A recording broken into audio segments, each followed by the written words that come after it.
Congress, Samajwadi party और RJD ने संभल में पुलिस और प्रशासन के रवैये पर सवाल उठाए।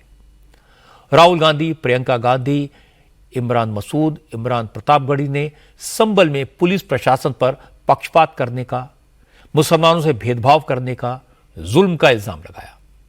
समाजवादी पार्टी के महासचिव रामगोपाल यादव ने कहा, संभल में जो 4 लोग मारे गए हैं उनकी हत्या के लिए पुलिस वालों पर मर्डर का केस दर्ज हो।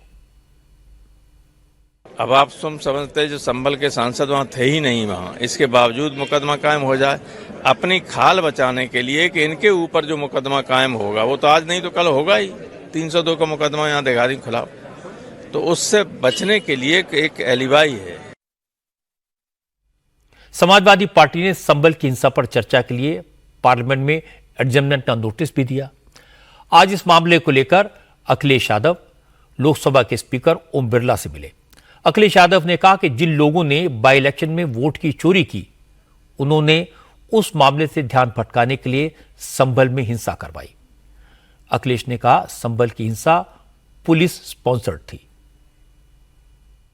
दुखद है कि नईम जैसे नौजवान की जान चली गई, बिलाल की जान गई है, रोमान की जान गई है, कैफ, अयान, और इसमें से कुछ कम उम्र के भी हैं। नईम की जान गई है और पुलिस की गोली से गई है।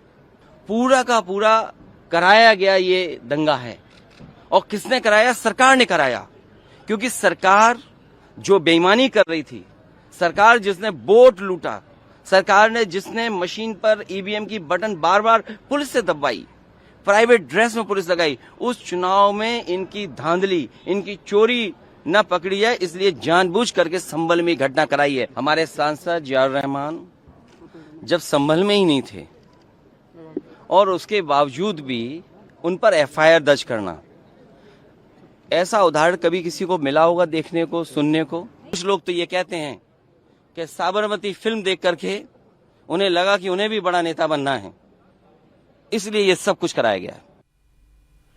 संभल के मुद्दे पर ओवैसी भी बोले। ओवैसी ने कहा, कोर्ट ने मुसलमानों का पक्ष सुने बगैर ही सर्वे का ऑर्डर दे दिया। 2 घंटे में सर्वे हो भी गया। ओवैसी ने कहा, जब कुछ लोगों को इससे तसल्ली नहीं हुई तो वो नारे लगाते हुए फिर मस्जिद के सर्वे के लिए पहुंच गए। ओवैसी ने कहा, जब सरकार ही जज, जूरी और वकील है तो फिर वो चाहे जो फैसला दे, उसकी मर्जी। वहां पर कोर्ट की तरफ से बगैर मस्जिद के जिम्मेदारों को, कमेटी को सुने उन्होंने एक एक्स पार्टी ऑर्डर पास कर दिया, वो गलत है। दूसरा यह है कि एक बार तो आपने गलत ऑर्डर दिया, सर्वे हो गया। दूसरा सर्वे जबकि आपने किसी को इत्तला नहीं दी। तीसरी बात यह है कि पुलिस का यह काम था कि मस्जिद कमेटी को कॉन्फिडेंस में लेते या वहां की पीस कमेटी को। चौथी बात यह है कि जो सर्वे करने लोग आ रहे हैं वो प्रोवोकेटिव स्लोगन्स लगा कर आ रहे हैं, वो वीडियो उसका है, पब्लिक डोमेन में है। और उसके बाद जो वहां पर वायलेंस हुआ, जिसमें 3 मुसलमानों को गोली लगी, उनकी मौत हुई, हम इसका कंडेम करते हैं। ये फायरिंग नहीं बल्कि मर्डर है। जिस दिन कोर्ट में सुनवाई होती है उसी दिन ऑर्डर हो जाता है, उस दिन सर्वे भी हो जाता है। ये तो 1948 में ऐसे ही हुआ था बाबरी मस्जिद में। तो ये जो फायरिंग हुई है, ये फायरिंग नहीं है, मर्डर है। और जो भी ऑफिसर्स इन्वॉल्व है उनको सस्पेंड करना चाहिए और एक सिटिंग हाईकोर्ट जज से उसकी इंक्वायरी होनी चाहिए। ये सरासर गलत है, जुल्म हो रहा है वहां पर तो संभल में। संभल के मामले में अखिलेश यादव ने जो कहा, असदुद्दीन ओवैसी ने जो बयान दिया, इसमें कुछ गलत नहीं है।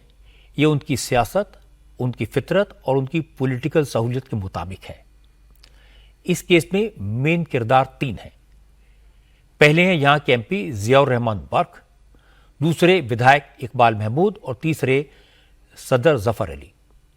इन तीनों में एक बात कॉमन है, तीनों ने कहा जब सर्वे हुआ तो इन्होंने सर्वे कराने में मदद की।